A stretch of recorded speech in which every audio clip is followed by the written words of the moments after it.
Hi guys, in this video I'm going to guide you on how to manually open Hisense washing machine door if it is stuck. So if you have tried everything possible to open up your Hisense washing machine door and it is not working, probably because you are done washing, or maybe you just want to remove your clothes halfway and it is not opening, you want to go ahead and try any of the three solutions I'll be showing in this video to manually open up your Hisense washing machine door.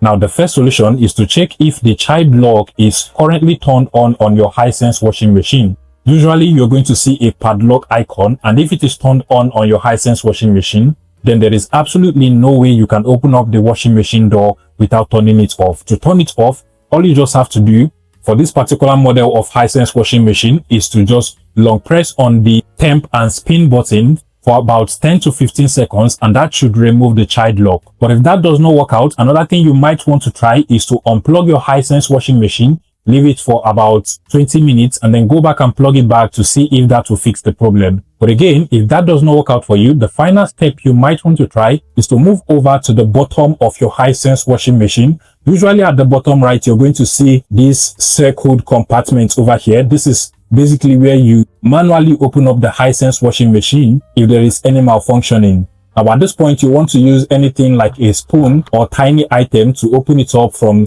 the left hand side over here. And inside of it, you're going to see this handle. You just want to use your hand to pull it downward, and that should automatically open up the door of your Hisense washing machine. Again, if that does not work, personally what I do is to just go ahead and turn the filter of your Hisense washing machine anti-clockwise a little bit. It is definitely going to release a lot of water when you do this. But once you do it very slowly, that should automatically also open up the door of your Hisense washing machine. But if any of these does not work out for you, then you might actually be having a faulty door. You definitely have to take it to an engineer to look at it. If this was helpful, please let me know in the comment section and subscribe to this YouTube channel, guys.